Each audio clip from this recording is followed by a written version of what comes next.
ॐ अज्ञानतिमिरान्धस्य ज्ञानाञ्जनशलाकया चक्षुरुन्मिलितं येन तस्मै श्रीगुरुवे नमः। श्रीचैतन्यमनोभीष्टं स्थापितं येन भूतले स्वयं रूपा कदा मह्यं ददाति स्वपदान्तिकं। वन्देऽहं श्रीगुरो श्रीयुतापदकमलं श्रीगुरून् वैष्णवांश्च श्रीरूपं साग्रजातां सहगण रघुनाथान्वितं तं सजीवं साद्वैतं सावधूतं परिजनसहितं कृष्णचैतन्यदेवं श्रीराधाकृष्णपादान् सगण ललिता श्रीविशाखान्वितांश्च। हे कृष्ण करुणा सिन्धु हे दीनाबन्धु जगत्पते गोपेश गोपिका कान्त राधा कान्त नमस्तुते। तप्त काञ्चन गौरांगी श्री राधे वृन्दावनेश्वरी वृषभानुसुते देवी प्रणमामि हरिप्रिये। वाञ्छाकल्पतरुभ्यश्च कृपा सिन्धुभ्येव च पतितानां पावनेभ्यो वैष्णवेभ्यो नमो नमः। कृष्णाय वासुदेवाय देवकीनन्दनाय च नन्दगोपकुमाराय गोविन्दाय नमो नमः। जय श्री कृष्ण चैतन्य प्रभु नित्यानंद श्री अद्वैत गदाधर श्रीवासादि गौर भक्त वृंद। हरे कृष्णा कृष्णा कृष्णा हरे हरे, हरे राम राम राम हरे हरे। ओकम करोति वाचा गंगाया गिरम तत्कमहं वन्दे श्रीगुरुं दीनतारिणं परमानन्दमाधवं श्री चैतन्य ईश्वर।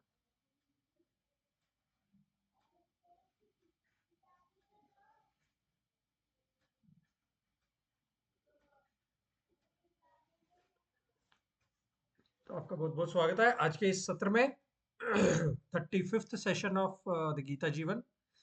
तो हम लोग क्विकली रिकैप कर लेते हैं। हम लोग अभी कंटिन्यू कर रहे हैं अपना डिस्कशन सेकंड चैप्टर पे, है ना। तो एनी पॉइंट जो आपको लास्ट क्लास में अच्छा लगा हो बताना चाहेंगे? कुछ कोई एक सिंगल पॉइंट? बड़ा इंटरेस्टिंग डिस्कशन था लास्ट टाइम पे। हम्म।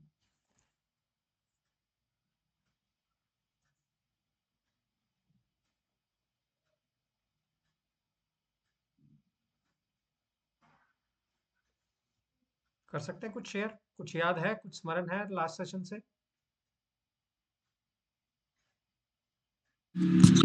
जी भैया, कर्मयोग के बारे में।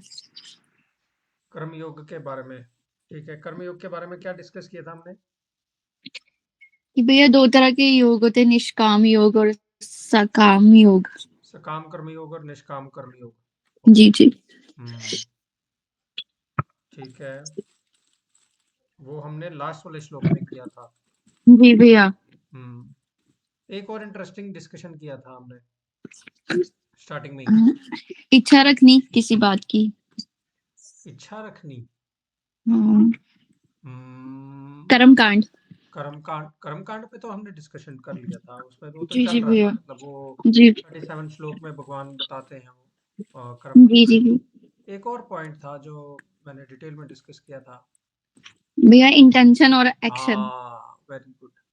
हमारा इंटेंशन क्या होना चाहिए, हमारा एक्शन क्या होना चाहिए, दिस इज वेरी इंपॉर्टेंट। जी भैया। तो ये हमने 35 में कवर किया था ना कि जब हम दूसरों को देखते हैं तो हम उनके एक्शन देखते हैं, और जब हम अपने को देखते हैं तो हम क्या देखते हैं? अपने एक्शन इंटेंशन। देखते हैं, है ना। अपने इंटेंशन को देखते हैं, दूसरे के इंटेंशन एक्शन को को देखते देखते हैं। करेक्ट। तो हमने गुलाब जामुन का एग्जांपल लिया था। वो एक प्रभु जी बोल रहे थे, गुलाब जामुन किधर है, किधर है, किधर है कि नहीं। दूसरा जो साथ में बैठा है वो देख रहा है कि भाई ये क्यों मांग रहा है, खा तो लिया है 2 बार, फिर से तीसरी बार मांग रहा है। और उनको ये नहीं मालूम था कि वो उनके खुद के लिए मांग रहा है कि नहीं। तो हमें हमेशा जज करने के लिए समय लेना चाहिए किसी को, है ना? दूसरे के एक्शन से पहले इंटेंशन को भी देखना चाहिए।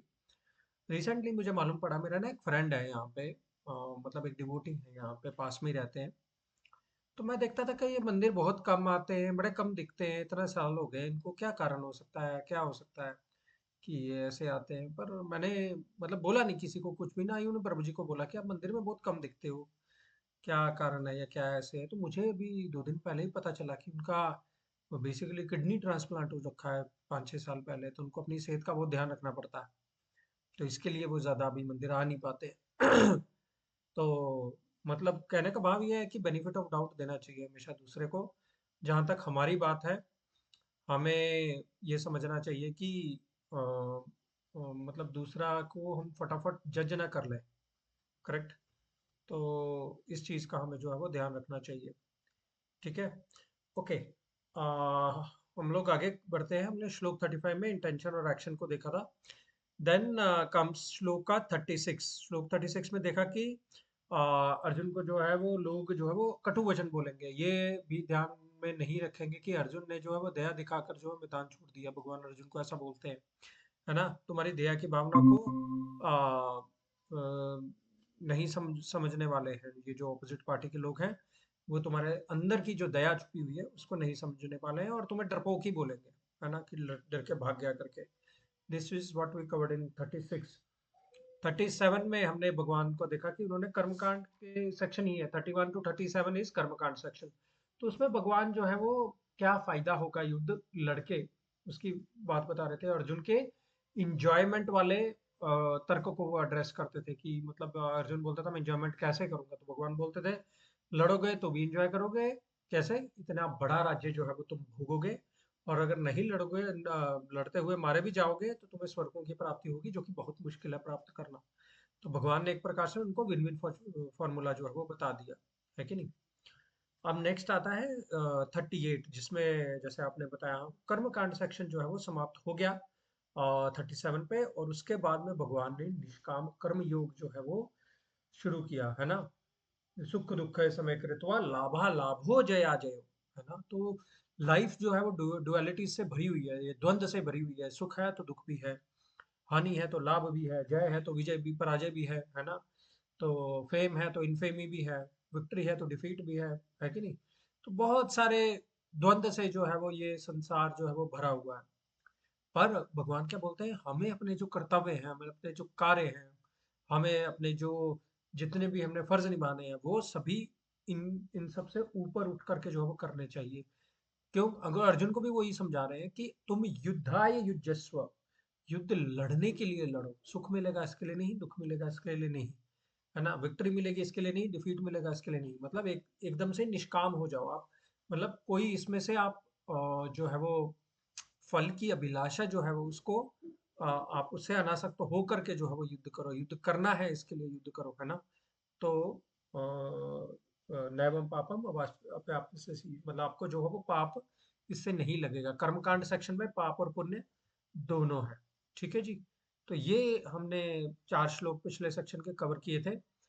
तो इस बार का डिस्कशन जो है वो थोड़ा और इंटरेस्टिंग होने वाला है, तो ध्यान से सुनिएगा आप, है ना? चलिए अगला भी श्लोक जो है वो पढ़ते हैं। आज थोड़ा अटेंडेंस कम है तो हमें खुद से ही देखना पड़ेगा। ठीक है, मैं स्क्रीन शेयर किए देता हूँ।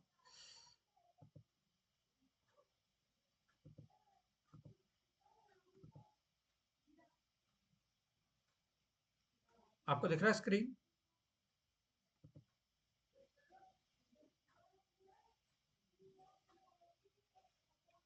बबीता, गीतिका दीदी, स्क्रीन दिख रहा है आपको?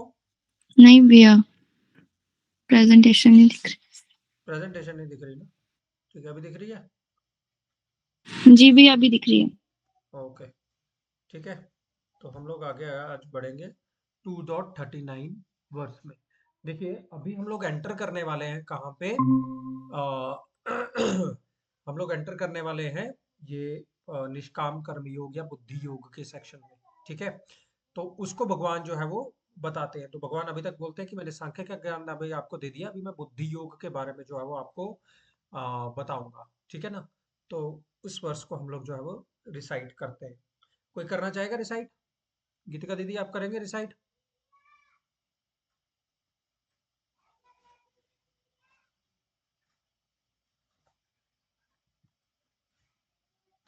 कोई और करेगा रिसाइट?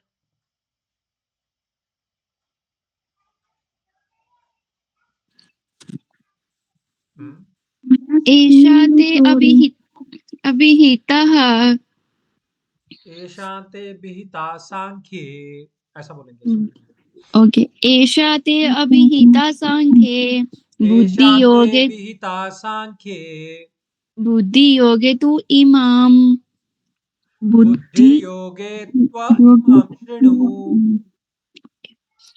बुद्ध्या युक्तया पार्थ बुद्ध्या युक्तो यया पार्थ करम बंध प्रहास्यसि। कर्म बंधम प्रहास्यसि। Very nice. मीनिंग पढ़ेंगे? Yes, translation. Priya. Thus far, I have described this knowledge to you through analytic study. Now listen as I explain in its term of working without fruitive result or sum of part. When you act in such knowledge, you can free yourself from the bondage of work. Hindi में पढ़ेंगे? गोपिका आप पढ़ेंगे? हाँ जी भैया। जहाँ मैंने वैश्लेषिक अध्ययन सांख्य द्वारा इस ज्ञान का वर्णन किया है, अब निष्काम भाव से कर्म करना बता रहा हूँ, उसे सुनो। हे पृथा पुत्र, तुम यदि ऐसे ज्ञान से कर्म करोगे तो तुम कर्मों के बंधन से अपने को मुक्त कर सकते हो। तो यहाँ पे क्या बता रहे हैं? एषा ते विहिता सांख्ये बुद्धिर्योगे त्व इमां शृणु बुद्ध्या युक्तो यया पार्थ कर्म बंधम प्रहास्यसि। तो अब भगवान क्या बोल रहे हैं कि एषा ते विहिता सांख्ये। सांख्य का मतलब मैंने अभी तक आपको जो ज्ञान दिया है वो सांख्य ज्ञान जो है वो मैंने आपको दिया है, ठीक है। तो भगवान कहते हैं उसका मैंने जो है वो डिटेल में वर्णन किया है। सांख्य का क्या मतलब होता है? सांख्य का मतलब होता है कि जो भी डिटेल में हम लोग किसी चीज का विश्लेषण करते हैं, किसी चीज को हम लोग एक्सप्लेन करते हैं, उसको बोलते हैं सांख्य, ठीक है। तो भगवान ऐसा बोल रहे हैं कि मैंने 11 श्लोक से 30 तक जो मैंने है पूरा सांख्य ज्ञान का जो है वो आपको वर्णन किया। यानी कि शरीर और आत्मा का जो भेद है, शरीर और आत्मा का जो डिफरेंस है, उसमें आत्मा जो है वो देही है, राइट। आत्मा इज लाइक अ ड्रेस, जो हम लोग हर बार जो है वो आत्मा is like the core body, जो जो कोर है, और उसके ऊपर जो हम लोग ड्रेस पहनते हैं शरीर के ऊपर, है ना। तो आत्मा वो है जो एक ड्रेस की तरह हम लोग जो बदलते रहते हैं, वैसे ही हम लोग शरीर भी जो है वो बदलते रहते हैं, है ना। तो भगवान ने ये जो ज्ञान है सांख्य ज्ञान, भगवान बोलते हैं कि मैंने ये अभी तक तुम्हें डिटेल में जो है वो दे दिया, है ना। और अब क्या बोलते हैं? बुद्धिर योगे तो इमाम शृणु। अब क्या बोलते हैं? अभी मैं तुम्हें बुद्धि योग के बारे में बताऊंगा, ठीक है ना। निष्काम कर्म योग और बुद्धि योग दोनों एक ही है। अभी के लिए आपको इतना समझना है, ज्यादा टेक्निकलिटीज में हम लोग नहीं जाएंगे कि सकाम कर्म योग क्या है, निष्काम कर्म योग क्या है, या कर्म योग क्या है ना। अभी सिंपलेस्ट अंडरस्टैंडिंग अगर आप रखेंगे तो इसमें आपको कोई भी कुछ भी गलत नहीं है। बुद्धि योग इज इक्वल टू निष्काम कर्म योग इज इक्वल टू भक्ति योग, ये आप समझ लो, ठीक है। भक्ति योग जो कि टॉप मोस्ट योगा लेटर में सबसे टॉप मोस्ट योगा सिस्टम मैंने क्या बताया था, वो है भक्ति योग, करेक्ट। तो आ, वही बुद्धि योग है और वही निष्काम कर्म योग है। इसके बारे में हम थोड़ा सा अभी डिटेल में जो है वो चर्चा करेंगे, ठीक है ना। तो भगवान बोलते हैं बुद्धि योगे त्व इमाम शृणु, तो तुम शृणु मतलब सुनो, है ना। अभी तुम बुद्धि योग के बारे में सुनो। बुद्ध्या युक्तो यथा पार्थ, तुम अगर बुद्धि योग से कार्य करोगे तो क्या होगा? कर्म बंध प्रहास्यसि, तुम कर्मों के बंधन से मुक्त हो जाओगे, ठीक है ना। तो अभी जो है इस श्लोक में भगवान ने, जैसे मैंने लास्ट टाइम में बताया था, शिक्षा में परिवर्तन कर रहे हैं। भगवान ने पहले उनको कर्मकांड लेवल पे अर्जुन को बता रहे थे, राइट, कि भाई युद्ध करोगे तो क्या फायदा होगा, युद्ध नहीं करोगे तो भी तुम्हारा फायदा ही होगा, है ना। कर्मकांड जहां पर भी आ जाता है ना, तो हम उसमें अपना पर्सनल स्वार्थ देखते हैं। तभी वो योगा लेटर में कर्मकांड है ही नहीं है। कर्मकांड इसलिए नहीं है क्योंकि वो कर्म बंधन में हमें बांधता है ना। कर्मकांड इन जनरल अगर आप पूछें तो मतलब कोई भी घर पे कोई ऐसी पूजा करवाता है जिसमें जो वो इच्छा रख के करवाना चाहता है ना। कि हमारा सब कुछ भला हो जी, हमारा सब कुछ अच्छा हो जी, या हमारे घर में पुत्र कामेष्टि यज्ञ करवा लेते हैं, और हमारे घर में बड़ी समस्या चली हुई है, ये कुछ दूसरा चला लेते हैं, है ना, कर्म कांड करवा लेते हैं, ये पूजा करा लेते हैं, वो पूजा करा लेते हैं। तो उससे क्या होता है कि जो अ, ये जो कर्म कांड है वो हमें कर्म के बंधन में जो है वो बांध देता है। ठीक है। और यहाँ पे भगवान ऐसा बोलते हैं कि तुम अगर इससे ऊपर उठ जाओगे, एक लेवल ऊपर जाओगे, तो तुम जो है वो कर्म के बंधन से जो है वो बंध नहीं पाओगे, है ना। ठीक है। तो शिल प्रभुपाद जो है वो परपट में ये बताते हैं कि अर्जुन ने जो जितने भी आर्गुमेंट्स दिए थे, है ना, जो 5 आर्गुमेंट्स दिए थे, उसमें वो अपनी इंद्रिय तृप्ति चाह रहा था। करेक्ट। वो चाहता था कि मैं भी जीवित रहूं और सब लोग जीवित रहें, और हम सब मिलकर के जो है वो राज्य को एंजॉय करें। करेक्ट।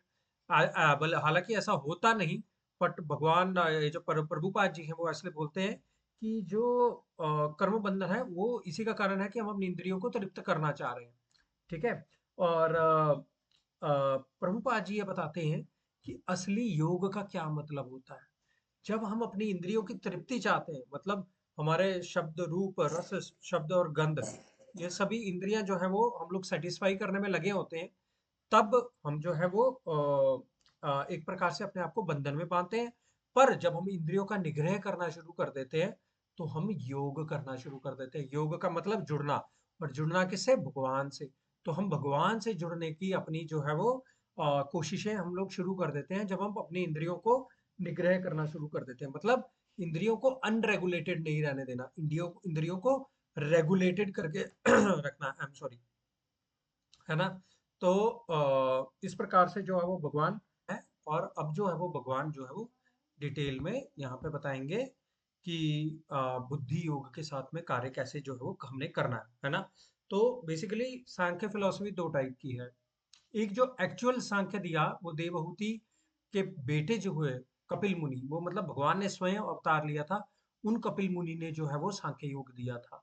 और एक दूसरा सांख्य योग है जो नास्तिकवाद को दिखाता है, जो भगवान में विश्वास को भगवान में विश्वास नहीं रखता है, वैसा सांख्य है, जो कि दोनों ही कपिल ने दिए। और ये जो कपिल थे वो नकली कपिल हुए, और उन्होंने ऐसा सांख्य का प्रचार किया जो कि मतलब शास्त्रों के अनुमोदित नहीं है ना। तो ये हमें ध्यान में रखना है। ठीक है। तो असली सांख्य योग जो है वो माता देवहूति के पुत्र जो कपिल मुनि ने जो है वो वहां पे दिया। और ये सांख्य योग और जो भगवत गीता में दिया गया सांख्य योग, दोनों जो है वो एक ही है। ठीक है। सांख्य का मतलब बेसिकली संख्या से आता है ना। ये शब्द जो है वो ना वो संख्या से आता है। तो इसका मतलब यही होता है कि किसी चीज को डिटेल में डिस्क्राइब करके बताना, है ना, विश्लेषण करके किसी चीज का डिटेल में बताना, उसको बोलते हैं सांख्य योग। ठीक है। ओके। ठीक है। तो अभी जो है एक चीज जो हम लोगों ने देखी कि जब हम लोग कर्म कांड लेवल पे रहते हैं तो हम कर्म बंधन से बंधे रहते हैं, है ना। एक और चीज जो है हमने बहुत सारे पिछले श्लोकों में देखी, I think it was from 26 25 26 से 30 तक, है ना। न त्वम शोचितुम अर्हसि, तुम्हें शोक करने की आवश्यकता नहीं है ना। तो देखिए, भगवान बोल रहे हैं कि पहले मैंने जो मार्ग बताया आपको, उससे क्या होगा, तुम जो है वो शोक से जो है वो मुक्त हो जाओगे, है ना। पर पाप से जो और पुण्य से जो तो है तुम मुक्त नहीं हो सकते, कर्म के बंधन से जो है वो मुक्त नहीं हो सकते, शोक से मुक्त हो जाओगे तो तुम्हें शोक नहीं होगा, है ना। तो बट अभी यहाँ पे वो क्या बोल रहे हैं, कर्म बंधम प्रहास्यसि, जो कर्म का बंधन है उससे जो है वो तुम मुक्त हो जाओगे। देखिए, जब तक जितने भी बॉडीज हमें दिख रहे हैं ना, जितने भी शरीर दिख रहे हैं, शरीरधारी जीव दिख रहे हैं यहाँ पे, इसका मतलब हमारे कुछ ना कुछ कर्म कहीं ना कहीं पे पेंडिंग है, इसलिए हमारे पास बॉडी है। जैसे ही हमारे कर्मों का अकाउंट खाली हो गया, वैसे ही हमें नई बॉडी जो है वो नहीं मिलेगी, हम इस जन्म मृत्यु के चक्कर से ऊपर उठ जाएंगे। ठीक है जी। तो ये चीज जो है वो हमें बिल्कुल क्लियर रहनी चाहिए। हैविंग अ बॉडी मीन्स कि हमारे कुछ कर्म जो है वो भी बाकी हैं, जो कि हमें वो करने हैं। और हैविंग अ बॉडी मीन्स हम आगे के अपने कर्म को भी और अकाउंट को भी आगे बढ़ा सकते हैं। ठीक है। तो ये चीज को हमें बड़े ध्यान से समझना है। ठीक है। तो शरीर का मतलब ये होता है कि हमें अपने कर्मों को अभी भोगना है। और अगर खास करके हमारे पास मनुष्य का शरीर है तो हमारे पास ये बहुत सुनहरा मौका है कि जितने भी हमारे कर्म हैं उनके अकाउंट को हम धीरे धीरे धीरे धीरे कम कर सकते हैं और आगे के जो अकाउंट को हम ना बढ़ाएं, है ना।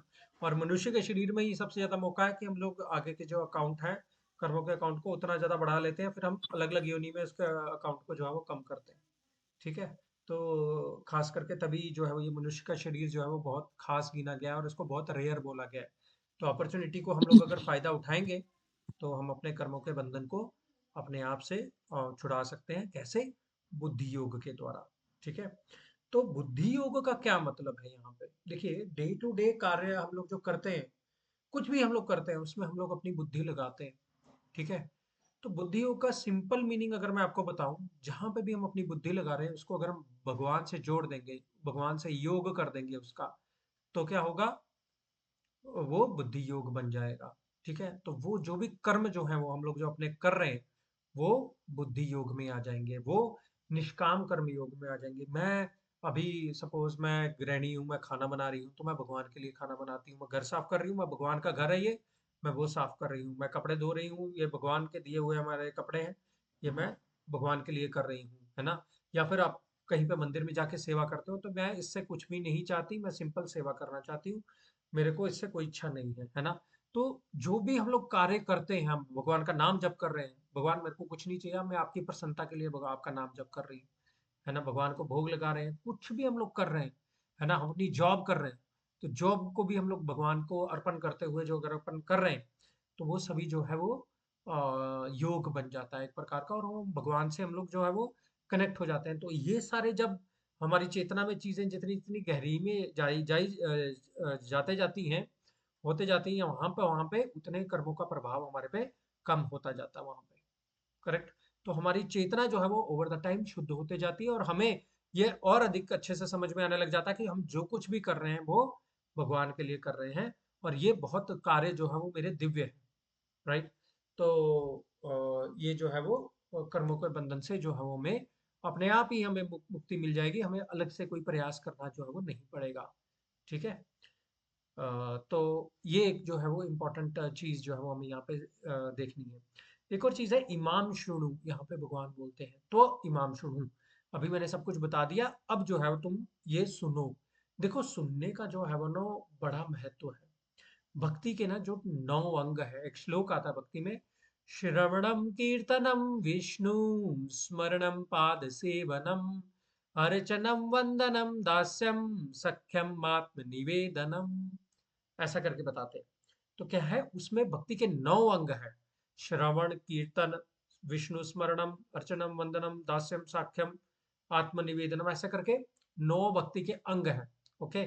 और इन 9 में सबसे पहला जो है वो क्या है? श्रृणु, श्रवणम, सुनना। तो भगवान के बारे में जो हम, भगवान ने हमें कान 2 दिए हैं ना ताकि हम ज्यादा से ज्यादा सुन सके, है ना। मुंह एक दिया, कान 2 दिए हैं, तो जो हम ज्यादा सुने और कम जो है वो बोले। राइट। तो इसके लिए कहा गया कि भगवान के बारे में जितना ज्यादा हो सके उतना हमें सुनना चाहिए, और सुनने का बहुत महत्व है ना। जैसे परीक्षित महाराज ने सुखदेव गोस्वामी से पूरा भागवत सुना 7 दिन में, और उन्होंने अपने जीवन को जो है वो सफल कर दिया। ठीक है ना। तो सुनना जो है वो बड़ा इंपॉर्टेंट है। ये कान ही है कि ऐसी इंद्री है जो सोते समय भी एक्टिव रहती है कि नहीं। आपने देखा होगा कि मतलब अलार्म बजता है तो हम झट उठ जाते हैं, तो सोते समय भी जो कानों की इंद्रियां जो है वो बड़ी एक्टिव रहती है। तो सुनने से क्या होगा? सुनने से हमारा हृदय जो है वो परिवर्तन जो है वो होता है। जितने भी ये शब्द है भगवान के जो संबंधित हैं, ये सीधा जाकर के हृदय को परिवर्तित करते हैं, हृदय को शुद्ध करते हैं, हृदय को प्रेमल बनाते हैं, है ना। तो ये सब जो है वो चीजें अब सुनने के लिए हमें तैयार रहना चाहिए, हमें ईगरनेस होनी चाहिए, अंदर में आतुरता होनी चाहिए कि मैं कब कब जो है वो सुनूंगा, है ना। तो ऐसे भागवत में एक श्लोक आता है, श्रृणवताम स्व कथा कृष्ण पुण्य श्रवण कीर्तन हृदंतस्तो ही अभद्राणि विदुनोति सुहस्त्र सताम। ऐसा कहते हैं कि जितना जितना हम भगवान के बारे में सुनते जाएंगे उतना उतना हृदय अंतस्थ ही अभद्राणी, जितनी अभद्रता हृदय में हमारे जो छुपी हुई है वो धीरे धीरे जो है वो कम होते जाएगी। तो ये जो सुनने का महत्व है ना, बहुत है। 7th चैप्टर का फर्स्ट श्लोक भी भगवान बोलते हैं शृणु, और भी आगे जो भगवत गीता में जो शब्द बार-बार जो है वो आया है। मतलब सुनने का जो है वो महत्व जो लाइफ में बहुत ज़्यादा है। सुनना बेसिकली हम अपने आप को एक लोअर पोजीशन में रखते हैं और दूसरे को हायर पोजीशन में रखते हैं, ये जानते हुए कि हम लोग जो है ना सीखना चाहते हैं। तो जब व्यक्ति सीखना चाहता है तब वो हम्बल मूड में होता है, विनम्रता से भरा हुआ होता है, और वो ही एक पात्र है जब विनम्रता है, जिसमें कि एक्चुअली ज्ञान जो है वो टिक सकता है ना? जहाँ पे विनम्रता नहीं है वहाँ पे ज्ञान जो है वो बड़े मुश्किल से जो है वो टिकेगा, ठीक है ना? तो इसलिए जो है वो सुनने का जो है वो बहुत महत्व दिया गया है। तो ये एक ऐसी चीज़ है कि मतलब हमें बार-बार जो है वो सुनना चाहिए, और सुनने से क्या होगा? कर्मबंधम प्रहास्यसि, कर्मबंधन प्रहास्यसि का एक मतलब होता है काटना, एक मतलब ये भी होता है। तो हमारे जितने भी कर्म के बंधन है ना, जो कर्म की रस्सियाँ जो है वो बंधन है, ये हमें जो है वो भगवान के बारे में जितना सुनते जाएँगे और वो जितना नाम जप करते जाएँगे, उतना ये इसको काटता चला जाएगा। ठीक है? तो भगवान इस 2.39 के द्वारा ये बता रहे हैं कि तुम्हें बॉडी सोल का ज्ञान मिल गया, अभी तुम एक लेवल अपर ज्ञान सुनो, और उससे क्या फायदा होगा? तुम कर्म के बंधन से मुक्त हो जाओगे। पहले जो स्वर्ग और नर्क और ये सब जो चल रहा था, उसमें तुम बंधन में थे, बट अब ये जो नॉलेज है वो एक लेवल का ऊपर है, और इसको तुम जो है वो बहुत ध्यान से सुनो। ठीक है? ओके? तो ऐसा जी कुछ भैया। हाँ, किसी का प्रश्न है कोई इसको लेकर के? भैया जैसे हमारे जो कर्म है वो जैसे सारे पूरे हो जाते हैं, हम्म। तो फिर भगवान जी कहाँ पे शरण देते हैं? हम अब अपने धाम में, हम तो भगवान के इतने अंश है ना। अभी मान लो कि बहुत सारे जने हैं जिन्होंने मतलब कि अच्छे कर्म किए हैं हाँ। और उन्होंने भगवान जी ने उनको अपने पास रख लिया, हाँ, तो वो कहाँ पे रखते होंगे उनको मतलब? गोलोक धाम में, अपने धाम में, है ना? ओके न भैया। तद भास्यते सूर्यो न शशांको न पावकः यद गत्वा न निवर्तन्ते तद्धामम परमम मम। भगवान बोलते हैं ना भगवत गीता में, जी जहाँ पे भैया। सूर्य नहीं है, कोई इलेक्ट्रिसिटी किसी की जरूरत नहीं है, अपने आप सेल्फ इल्यूमिनेटेड है ना? तो गोलोक एव निवसत्य किलात्म भूतो गोविंदमादि पुरुषम तमहम भजामि। लक्ष्मी सहस्त्र शत संभ्रम सेव्यमानम, मतलब बहुत बहुत लक्ष्मियां जो वहां पे आपकी सेवा करती हैं। कल्प वृक्ष बहुत सारे हैं, कामधेनु गायें बहुत सारी हैं। मतलब ये हमने पूरा सेशन लिया था एक में ना, भगवान का धाम जो एकदम दिव्य है, हर कदम जो है वो एक नाच है, हर शब्द जो है वो एक गान है ना? और मतलब कुंठ नहीं है वहां पे, कोई प्रकार की किसी प्रकार की चिंता नहीं है। ऐसा भगवान का जो धाम है, परम धाम है, वहां पे नित्य भगवान की जो है वो सब प्रेम भाव से जो है वो सेवा करते रहते हैं। जब हम यहाँ के कर्मों के बंधन से मुक्त होंगे तो भगवान रिवॉर्ड में हमें, हम अपने घर वापस जो है वो चले जाते हैं भगवान के। हम भगवान के अंश हैं। हमने भगवान से इच्छा की कि नहीं, हम आपके से सेपरेट होके एंजॉय करना चाहते हैं, तो ही हम इधर आ गए और अपनी इंद्रियों को हमने तृप्त करने में लगा दिया। पर जब हमें ध्यान में आया कि नहीं भाई, इंद्रियों का थोड़ा निग्रह करेंगे तो भगवान के धाम में वापस जाने का हमारा चांस है, तो फिर हम निग्रह करने शुरू कर देते हैं। भगवान बोलते हैं वेरी गुड, अभी आप मेरे पास आओ, मेरा धाम है, मैं आपको वापस बुलाना चाह रहा हूँ, मैं कब से आपकी वेट कर रहा हूँ। हम तो जन्म जन्मांतर से इधर ही जन्म मृत्यु में घुसे हुए हैं। पर जब हमें रियलाइज हो जाता है तो फिर हम लोग जो है वो भगवान के धाम में वापस चले जाते हैं, गोलोक धाम में। वैसा है। भैया भक्ति का अपने खुद के मन से कोई रिलेशन है? मतलब आपका प्रश्न मुझे समझ नहीं आया। मतलब मान लो जैसे कई बार होता है कि हम लोग अच्छे से उठते हैं, अच्छे से अपना जो भी करना होता है करते हैं, बट कई बार मन में आता है नहीं यार आज नहीं, आज जाने देते हैं ऐसे। हम्म। तो ये तो मन का ही है ना। देखिए, अगर आपकी सेहत अच्छी है और आपका कोई स्ट्रांग रीजन नहीं है कि आप अपनी माला जप ना करें, सुबह उठ करके ऐसा बोलते हैं कि नहीं आज माला की छुट्टी कर देते हैं, तो और फिर जो है वो देखो, भक्ति जो है वो अनमोटिवेटेड और अनइंटरप्टेड होती है। अनमोटिवेटेड मतलब हमारा कोई मोटिवेशन नहीं है, हमारा कोई हेतु नहीं है। और अनइंटरप्टेड मतलब उसको इंटरप्शन नहीं आता, रोक रोक नहीं आती उसमें, वो कंटिन्यूस आपका चलता रहता है अनटिल अनलेस आपका कोई जेन्युइन प्रॉब्लम है कि नहीं? तो जब बीच में हम लोग रुकते हैं तो वह निश्चित रूप से हमारा मन जो है वो बीच में आता है और हमें बोलता है कि नहीं आज नहीं कर रहा है, आज सुबह नहीं उठना है, और आज माला जप नहीं करना है, आज भोग नहीं लगाएंगे, ऐसे खा लेंगे, वैसा। भक्ति का मन के साथ कोई रिलेशन नहीं हुआ भैया फिर? भक्ति का मन के साथ, देखो भक्ति एक प्रोसेस है जिससे हम लोग अपनी सोल को अवेकन करते हैं, ठीक है? अपनी आत्मा को जगाते हैं, जागृत करते हैं। आत्मा जो है वो बुद्धि, मन और इंद्रियां, इन सबसे जो है वो ऊपर है। ठीक है, जैसे हमने वो चैरियट का एग्जांपल लिया था ना, एक रथ का, रथ में जो बैठा हुआ सवार है ना, वो आत्मा है। ठीक है, और उस रथ की जो लगाम है, घोड़े हैं वो इंद्रियां हैं, लगाम है वो जो मन है, और उस रथ का जो ड्राइवर है वो बुद्धि है। ओके, तो जो बैठा हुआ उसमें व्यक्ति है ना, वो अभी किस डायरेक्शन में जा रहा है, जहां पे उसको इंद्रियां और मन ले जा रहे हैं। बुद्धि भी बोलती है चलो ठीक है वहां पे चलते हैं, पार्टी करने चलते हैं, या फिर इधर करने, ये करने चलते हैं, वो करने चलते हैं, जहां पे भगवान के बारे में कुछ है नहीं, है ना। तो मन और इंद्रियां वहां वहां पे उनको भगाती है। पर जब भक्ति के प्रोसेस से आत्मा जो ये समझने लग जाती है कि भाई नहीं, मेरा असली स्वरूप भगवान का मैं अंश हूँ, तो बुद्धि को रिडायरेक्ट करती है कि भाई नहीं, ये लगाम को ना जो अन्य कार्यों में लगाओ जहां पे मेरा भला है। आप समझ रहे हैं। तो जी फिर भैया। तो फिर जो है वो मन जो है वो हमारे अपने आप वश में आता है धीरे धीरे, और वो उन कार्यों में आनंद लेने लगता है जहाँ पे हमें भगवान के बारे में जो है कथा होती है, उनका कीर्तन होता है ना, उनका प्रवचन होता है भगवान के बारे में, है ना। तो ये जो है वो एक लिंक है। भक्ति के मार्ग के द्वारा आत्मा जागृत होती है, और आत्मा के जागृत होने से बुद्धि ऐसी जगह पे लगती है जहाँ पे मन और इंद्रियां भगवान के कार्यों में अपने आप को रिडायरेक्ट कर सके। समझ में आया आपको? जी भैया। ठीक है, और कोई प्रश्न किसी का?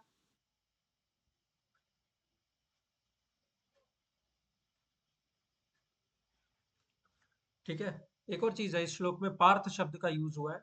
तो पृथा पुत्र को पार्थ बोलते हैं, तो वो मतलब भगवान ऐसा बोलते हैं कि जैसी भक्ति माता कुंती ने की थी, पृथा यानी कि कुंती का भी एक नाम है, तो जैसी भक्ति कुंती ने की थी, वैसे तुम भी ऐसी अपनी जो है वो बुद्धि रखो, जैसी बुद्धि तुम्हारी माता के पास थी। तो कुंती महारानी की श्रीमद् भागवत के पहले स्कंद के 8वें अध्याय में बड़ी ही सुंदर प्रार्थना है। तो ये जो श्लोक नहीं मैं बोलता, कृष्णाय वासुदेवाय देवकी नंदनाय च नंद गोप कुमाराय गोविंदाय नमो नमः, ये माता कुंती ने ही भगवान कृष्ण को प्रार्थना के रूप में अर्पण किया हुआ श्लोक है। ठीक है ना, तो ये भी उसका जो है वो मतलब है। तो सबको क्लियर हुआ ये बुद्धि योग का फंडा क्या है अभी, है ना। हमें जो भी करना है, देखो कांटे से कांटा निकालते हैं, है ना। हमें काम वही करने हैं। अगर वही काम हम अच्छी चेतना से करेंगे, हमें मुक्त करेंगे। वही काम हम जो है भौतिक चेतना से करेंगे, हमें बंधन में बांध देंगे। तो कहते हैं ना, तो अगर पेट खराब हो जाए, प्रभुपाद जी बोलते थे, दूध पीने के कारण पेट अगर खराब हो जाए, तो दूध से ही बनी हुई वस्तु जो है दही, वो दोगे तो ठीक हो जाएगा पेट।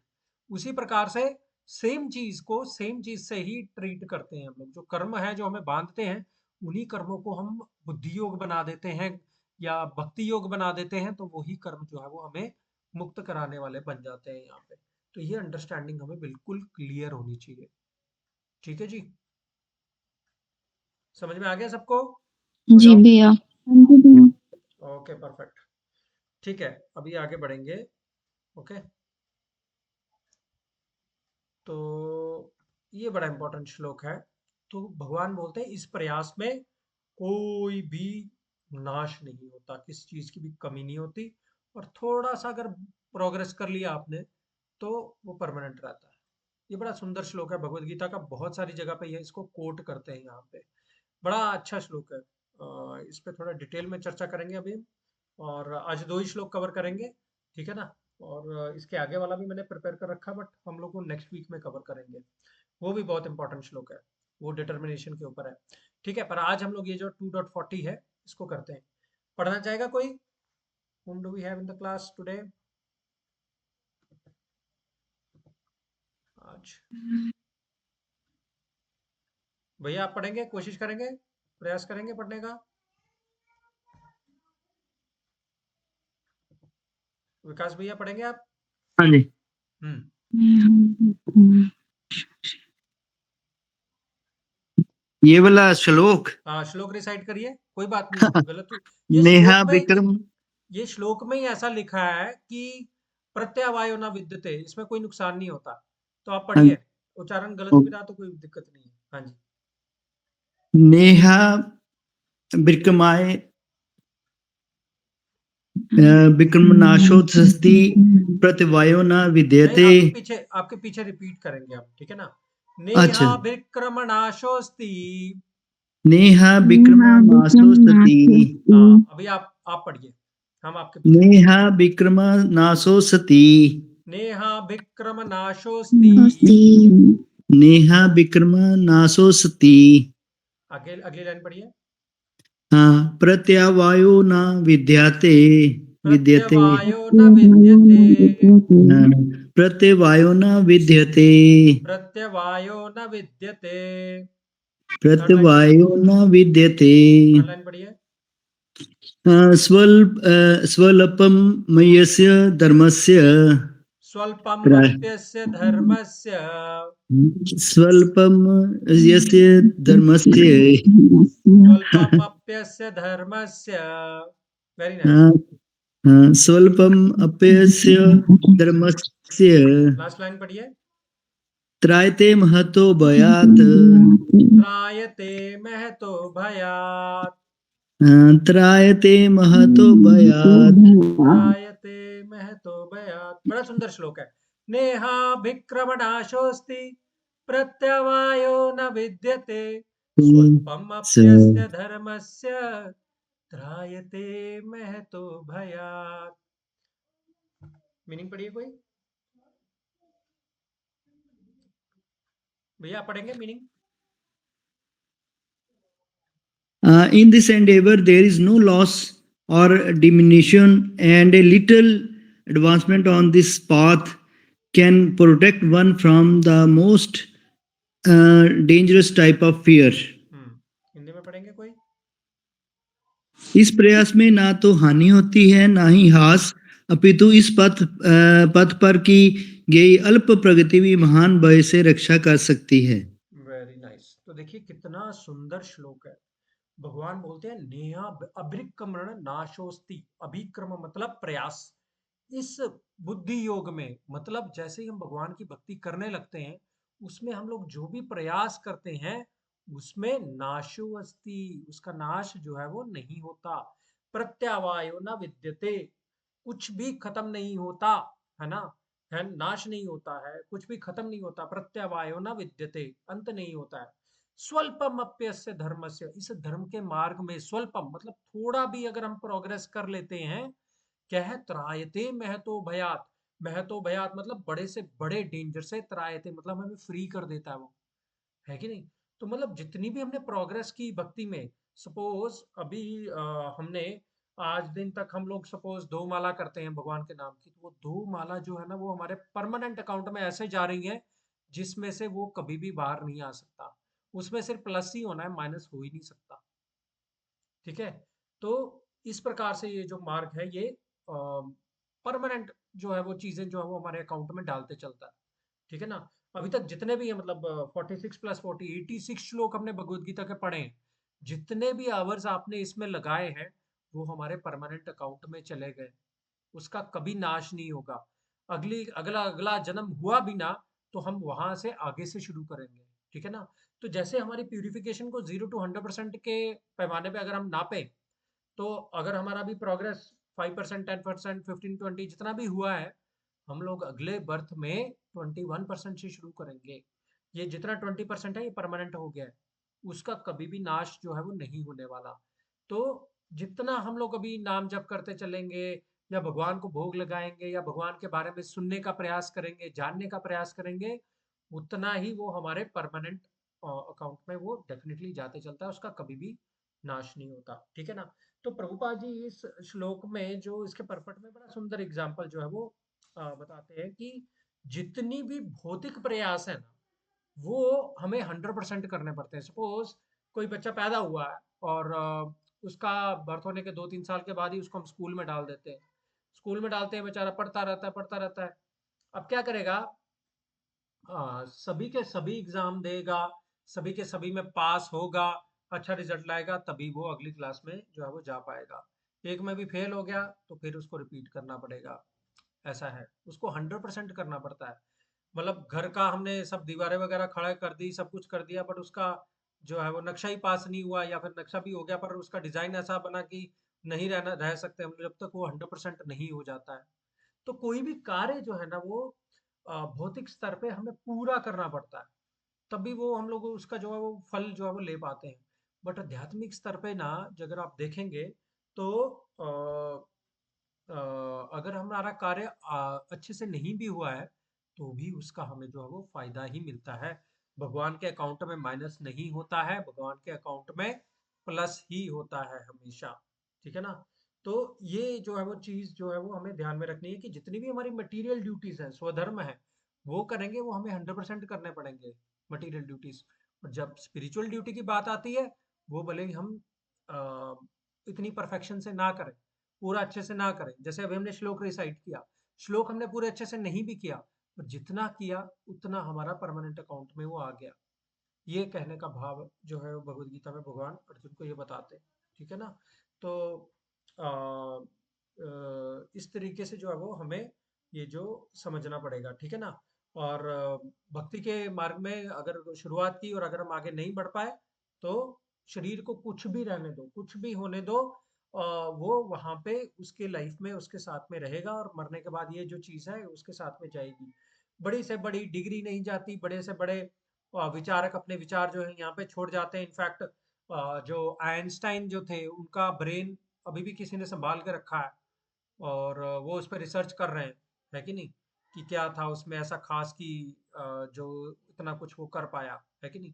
पर वो अपनी सारी नॉलेज इधर ही छोड़ गया, वो साथ में लेके नहीं जा पाया। पर यहाँ पे भगवान ऐसा बोलते हैं कि ऐसा नहीं है ना? तो अगर हम थोड़ा आलसी होकर भी माला करते हैं, मतलब पूरे ध्यान से नहीं करते हैं, तो भी भगवान जितना फल बनता है उतना प्रतिफल जो है वो हमें देते हैं। तो भगवान के नाम लेने की ये जो है वो महिमा है।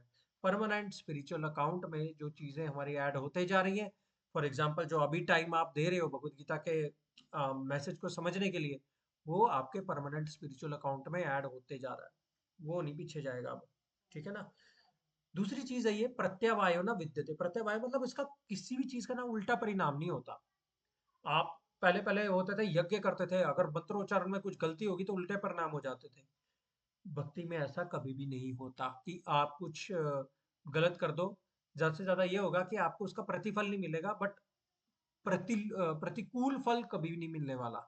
आपको उल्टा परिणाम कभी भी नहीं मिलने वाला। जैसे ये कुंभकर्ण था ना, कुंभकर्ण, उसने तपस्या की ब्रह्मा जी की, और ब्रह्मा जी से उसने मांगना था मुझे इंद्रासन चाहिए, उसने बोल दिया मुझे निद्रासन चाहिए। तो ब्रह्मा जी ने बोल दिया तथास्तु, तो उसको नींद का वो जो है वो मिल गया। तो गलती हो गई वहां से उसके पास।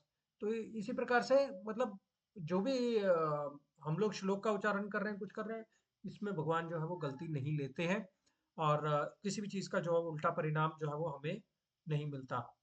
ठीक है ना? तो भगवान बड़े दयालु हैं, कम्बा दयालुम शरणम ब्रजेम। तो वो अगर कहते हैं भक्ति मार्ग में किसी व्यक्ति के अगर हाथ पैर भी बांध दिए जाएं और उसके पूरे फिसलन बड़े रोड पे भी छोड़ दिया जाए, पर जो भक्ति मार्ग में है वो कभी भी गिरेगा जो है वो नहीं, है ना?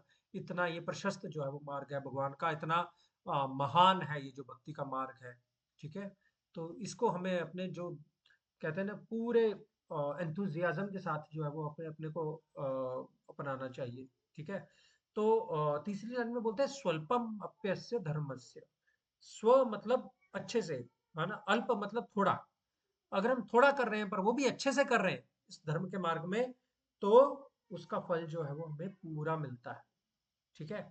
तो ये हमें ये अंडरस्टैंडिंग रहनी चाहिए। सिर्फ एक चीज है भक्ति मार्ग में जो बाधा बनती है, और वो है दूसरे की निंदा करना। खास करके जो भक्ति कर रहा है, जो माला करता है ना, उसकी कभी हमें निंदा नहीं करनी चाहिए। ठीक है? Even if they have some bad qualities, हमें उसको इग्नोर कर देना चाहिए। ठीक है ना?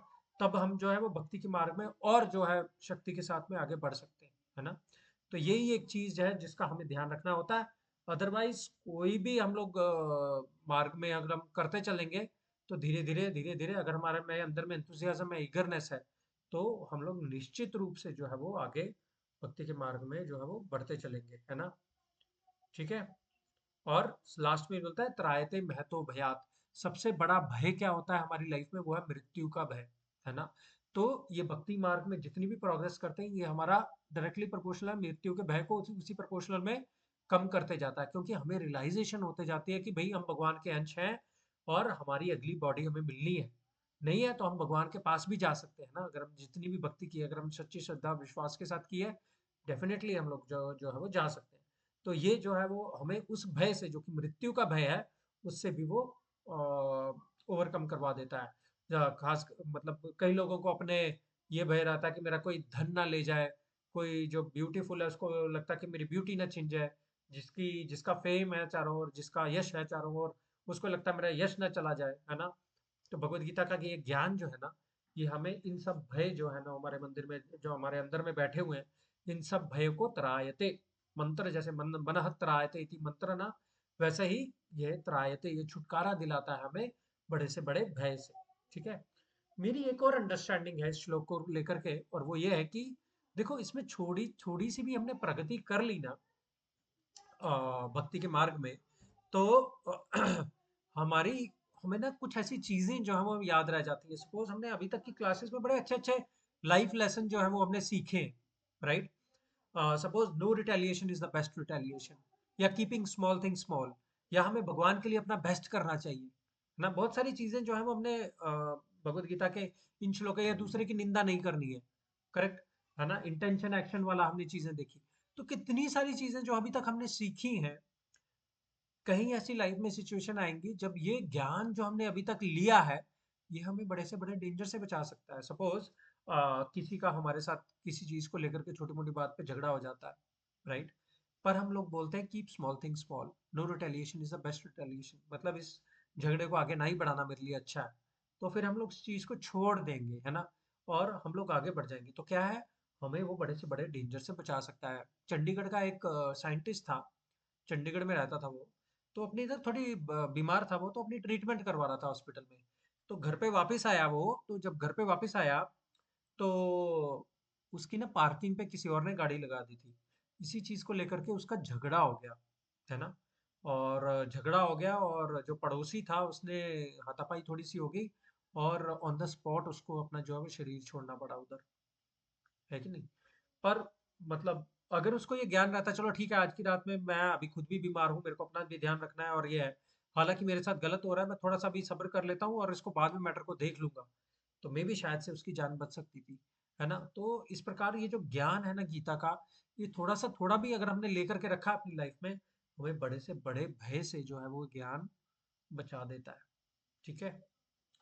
तो ये जो चीज़ थी वो मैं श्लोक के माध्यम से जो है वो आपको बताना चाह रहा था कि त्रायते महतो भयात, ये चीज़ आपको याद रखना है। ठीक है ना। भक्ति में की गई प्रोग्रेस हमेशा परमानेंट रहती है, कभी भी टेम्परेरी नहीं रहती है, भले ही हमने थोड़ा भी किया हो, है ना।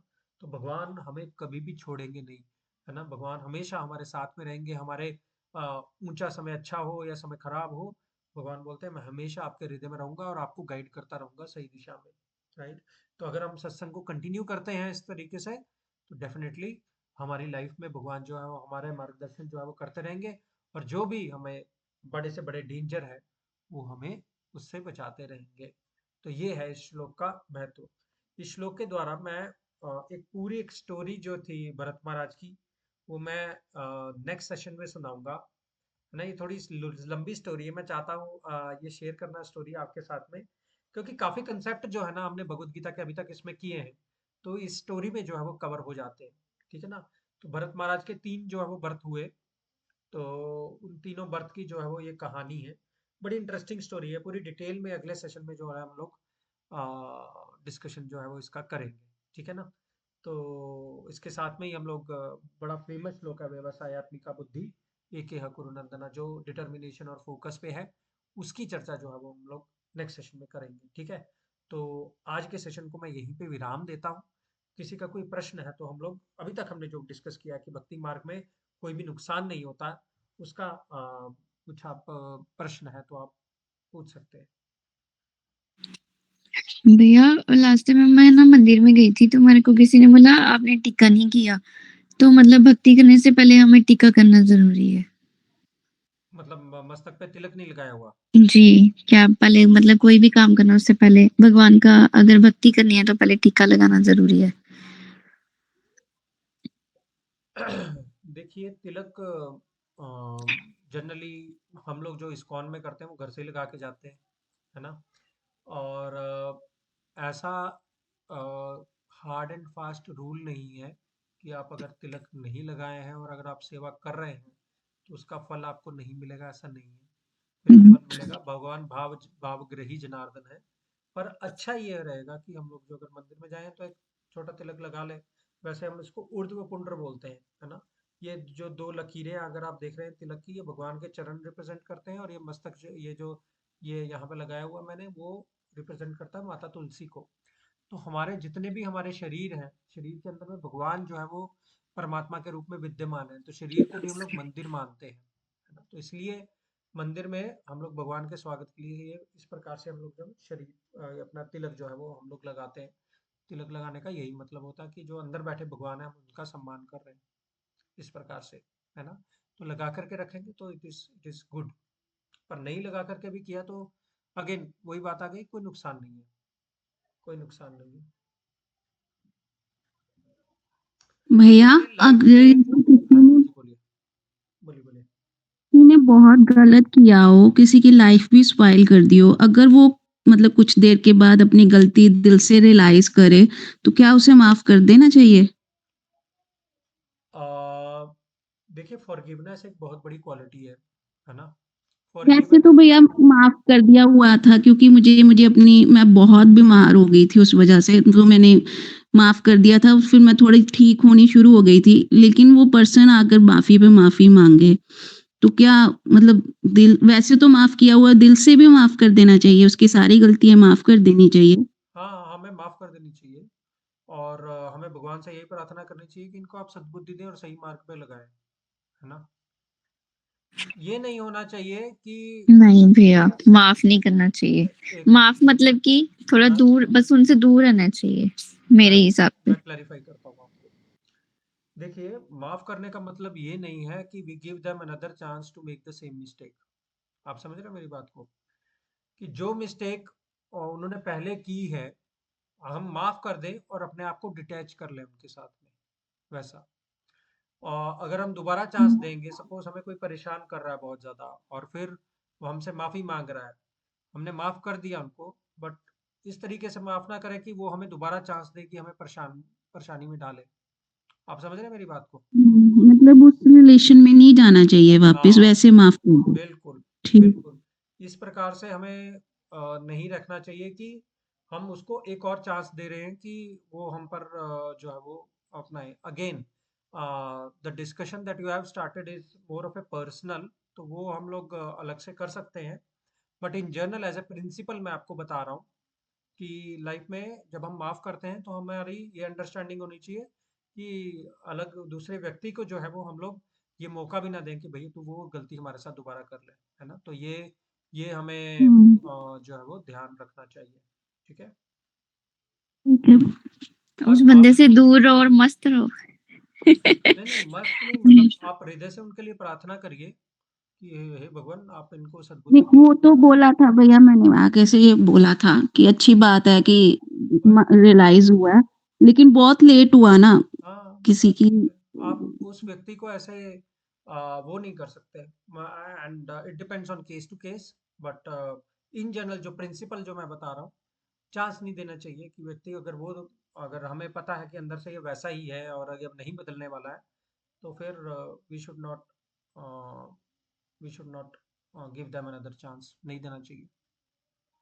ओके भैया। हम्म, ठीक है जी। आगे चलते हैं। आज हम लोग केवलाष्टकम के वर्ष में चल रहे थे, तो ये वर्ष अभी हम लोग कवर करेंगे। मैं अभी आज वर्ष 7 है, नेक्स्ट वीक में लास्ट वर्ष आ जाएगा। इसके 8 वर्ष है, अष्टक होता है जिसमें 8 वर्ष होते हैं। तो मैं आज 7 तक करूंगा और 7 का मीनिंग कोई एक पड़ेगा, उसके बाद माला जप करेंगे हम। मधुरम मधुरेभ्योऽपि मङ्गलेभ्योऽपि मङ्गलम् पावनं पावनेभ्योऽपि हरनामैव केवलम् अब्रह्मस्ताम्बपर्यन्तं सर्वमायामयं जगत् सत्यं सत्यं पुनः सत्यं हरनामैव केवलम् सगुरु सपिता चापि समता बन्धवोऽपि सः शिक्षये चेत् सदा स्मर्तुम् हरनामैव केवलम् निश्वासेन हि विश्वासा कदा रुद्धो भविष्यति कीर्तनीयामतो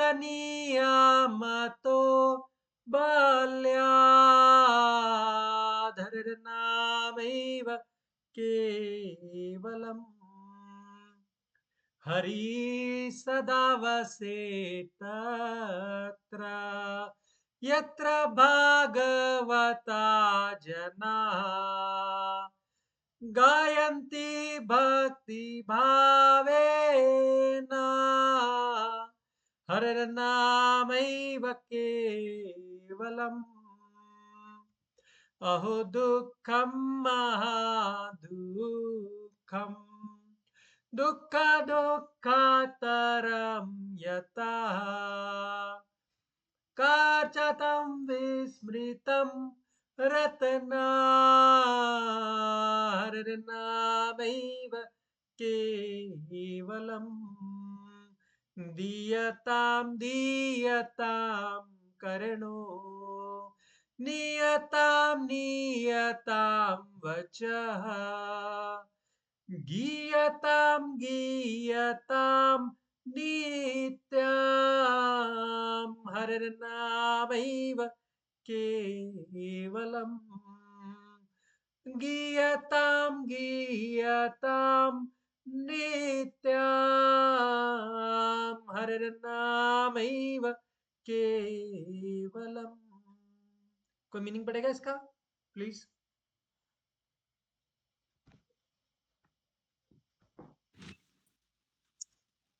It should be heard again and again with one's ear.